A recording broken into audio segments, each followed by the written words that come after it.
সাবেক সংসদ সদস্য শাম্মী আহমেদের গুলশানের বাসায় চাঁদাবাজির অভিযোগে করা মামলায় বৈষম্য বিরোধী ছাত্র আন্দোলনের সম্মিলিত বেসরকারি বিশ্ববিদ্যালয়ের ভারপ্রাপ্ত আহ্বায়ক আব্দুর রাজ্জাক রিয়াদ সহ 4 জনের 7 দিনের রিমান্ড মঞ্জুর করেছেন আদালত।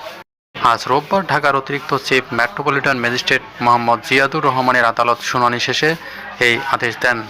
এর আগে আদালতে তোলার সময় আদালত প্রাঙ্গণে চাঁদাবাজ চাঁদাবাজ বলে স্লোগান দেয় উপস্থিত লোকজন। চাঁদাবাজ স্লোগান শুনে মাথা নিচু করে রাখেন গ্রেপ্তার ছাত্র নেতারা। এই মামলায় রিমান্ড চাওয়া অন্যরা হলেন সাকাদাউন সিয়াম, সাতমান সাদাব ও মোহাম্মদ ইব্রাহিম হোসেন। এদিকে কেন্দ্রীয় কমিটি বাদে বৈষম্য বিরোধী ছাত্র আন্দোলনের বাংলাদেশের সব কমিটি স্থগিত ঘোষণা করা হয়েছে। সাবেক সমন্বয়ক ও বৈষম্য বিরোধী ছাত্র আন্দোলনের কেন্দ্রীয় কমিটির সভাপতি রিফাত রশিদ এই ঘোষণা দেন।